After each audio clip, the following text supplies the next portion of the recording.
YouTube, what is going on? Theo Bean here. Today we are going to be going over this review, Persona 5 Tactica by IG, and we're going to see what they have to say about the game, learn what we can, and then I'm going to be giving my take on everything and my thoughts, my expectations, what I'm looking for from the game, and we'll be breaking that down. Without further ado, let's get started. Persona 5 Royal is the kind of complete experience that left me wanting for nothing, and so I have some mixed feelings about its spin-off games. And Persona 5 Tactica, which moves the... I mean, that's fair, right? Persona 5 Royal is incredibly good, so having something to follow that up is going to be tough. But with Scrambled, I thought that was extremely good. I thoroughly enjoyed it, even though it was clearly something different. And I'm just hoping that we can get something to that level here with Persona 5 Tactica. The groovy action to a satisfying grid-based combat system doesn't fully succeed in making me feel the way the original epic JRPG did. But still, it's nice to get to see some of my favorite characters again, and Atlus's combat designers have shown that their skill at making fast-paced, punchy battles that reward clever planning translates very nicely to the turn-based tactics genre.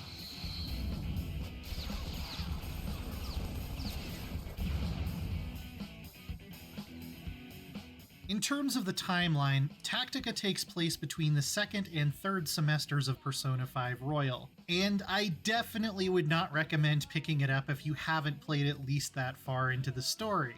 For one, the in-game encyclopedia contains some fairly huge spoilers for Royal, and for another, it doesn't really spend much time introducing you to the characters or the concept of the otherworldly metaverse.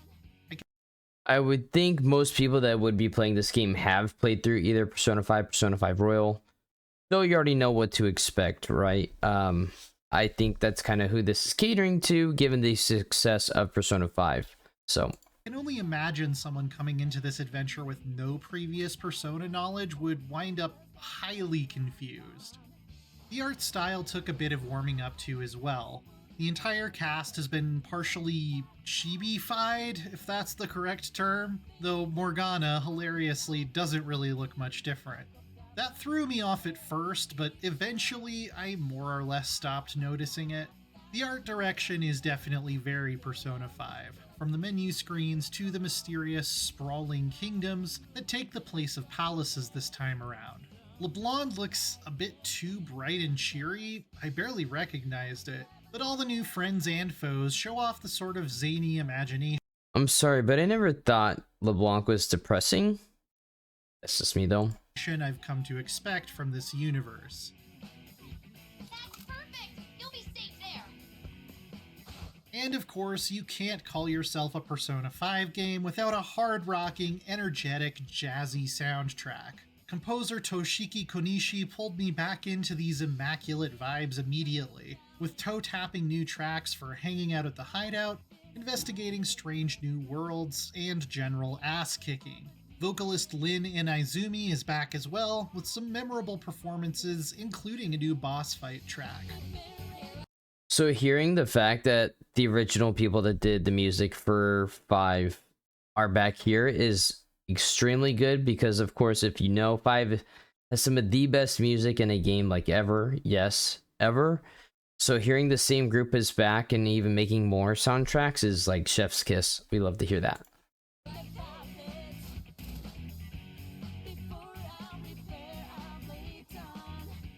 These jams aren't quite on the level of Beneath the Mask or Rivers in the Desert from the main game, but what is, right? Overall, I was impressed with Atlus's ability to translate the feel of Persona combat to a tactics game as well.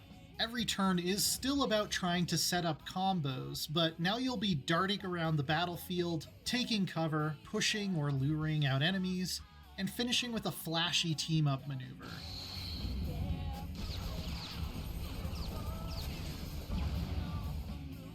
It's engaging in a lot of the same ways traditional Persona JRPG battles are, in that you can't get far simply by charging in and focusing your strongest attacks on the first thing you see. Success takes observation, planning, and experimentation.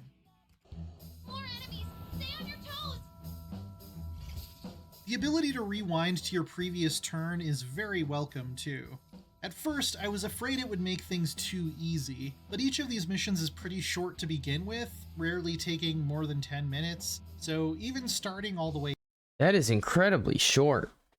For somebody who expects the game to be something closely similar to Fire Emblem, like Fire Emblem maps can take somewhere between 20 to 30 minutes to an hour, depending on how quick you are. So 10 minutes for a map is pretty fast. over isn't terrible. And being able to change up your plan from the moment you knew it went wrong just cuts back on repeating the same exact moves multiple times, since enemy behavior doesn't seem to have any randomness. Rather than specific enemies having strengths and weaknesses to certain elements, every attack type in Tactica inflicts a status effect that usually has to do with movement. Wind spells push the target a long distance away from the caster. Psi abilities lure the enemy toward you. Gravity can pull a group of enemies toward a specific point. I found lots of interesting ways to use these in combination to set up big combos, since Tactica's version of an all-out attack requires you to basically draw a triangle around multiple enemies with your 3 party members. But the downside of this approach is that some elements are simply better than others. Fire feels very underpowered, for instance, since it doesn't have a movement effect and you'll never run into an enemy that's weak to it. Sorry, On, you're on the bench for this one. I also wish there were more finishers available.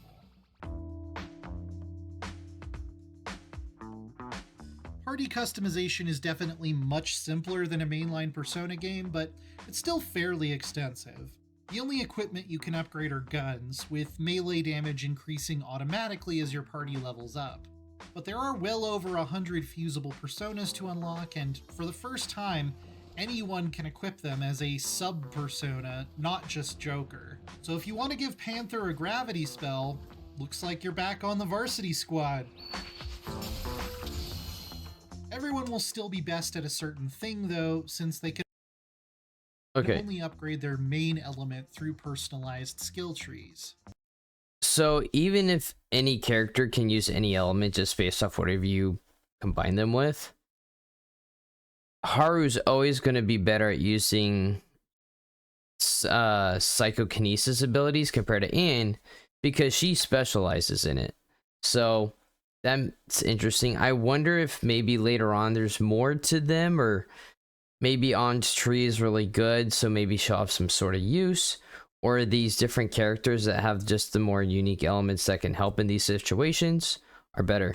See, right, this kind of comes down to the strategy and the kind of metagaming with it. It's just figuring out what's good and then, you know, using what's best. Or hopefully there's at least some sort of variety in regards to running different people with each other. Hopefully get some cohesion for something of that sort, rather than just a one comp fits all type strategy, which can kind of get boring when you just play the same characters, do the same strategies over and over and over. Joining the familiar cast of Phantom Thieves is Irina, a fiery freedom fighter from this new corner of the metaverse. Time for action! The revolution is here! The writing for some of the other characters feels a bit stiff, and without social links to give me mechanical rewards for dialogue choices, I really felt how long I spent in overly wordy conversation scenes. It's way more chatter than would have been needed to tell this story effectively, and a lot of it feels like filler. But Irina is a high point, with newcomer Leanna Albanese bringing depth and determination to the revolutionary leader. As the leader of the Rebel Corps, I had to press you a bit, but I definitely trust you now. The story takes a while to get going, but it eventually builds up to some interesting philosophical questions as it explores a different kind of cognitive world over the course of about 40 hours. If you're familiar with the basics of the Persona series, I don't think it'll take you too long to figure out roughly what's going on. But the journey is still worth it, with each of the kingdoms you'll conquer offering a memorably malevolent ruler, a distinct visual style, and varied tactical encounters. I especially liked some of the Fire Emblem style side quests, which feature 1 or 2 characters and must be completed with a unique set of restrictions, like getting across a large map while only taking damage twice. The boss fights, on the other hand, I found a bit disappointing. While they're normally a highlight of Persona games, putting your skills to the ultimate test in unique ways, the ones in Tactica didn't really make me sweat. It's usually pretty obvious what you need to do to win. Sometimes you're even told the solution outright. Here come the exploding bouquets! Send them right back at her! And rarely did I feel like I had to put my squad in serious danger to execute that dance. The Shin Megami Tensei franchise is known for its difficulty. That's part of what I like so much about it. But Tactica just isn't on that same level, even if you're going for all of the optional bonus objectives on every map. It's also missing a meaningful resource management angle, since there's no ticking clock on the campaign, you have fewer tough decisions about what to do with your hard-earned cash, and you get back all of your SP after every battle. When all is said and done, I had a really good time with Persona 5 Tactica. It's a smaller, easier, less epic experience than its JRPG big brother, but none of that spoils the adventure too much.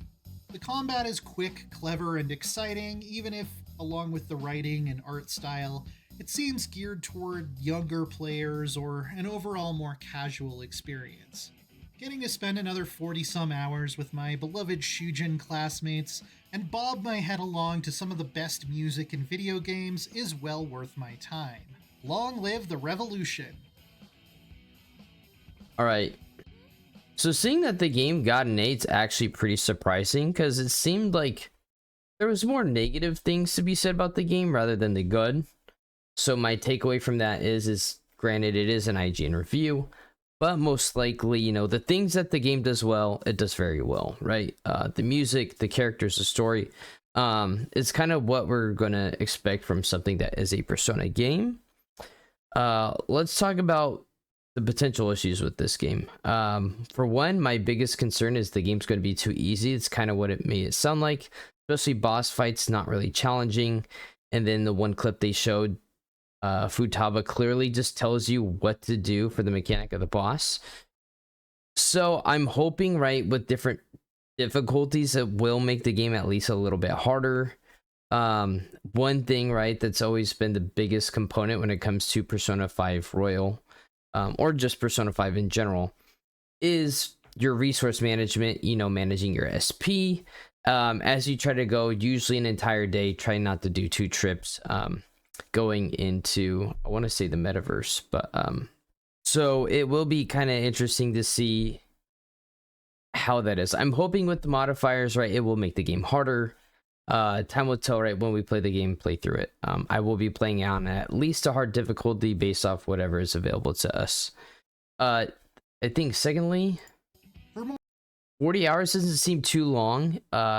You know, I guess when you expect from Persona main titles is like somewhere between 100 plus hours. For a smaller title, I guess that's somewhere to be expected. I want to say Scrabble was around the same length as that, somewhere between 40 to 60. Me being a min-maxer, I remember doing pretty much everything I could in the game. But that was an issue. I enjoyed that. One thing he did also mention was a lack of confidence and the kind of dialogue being pretty slow.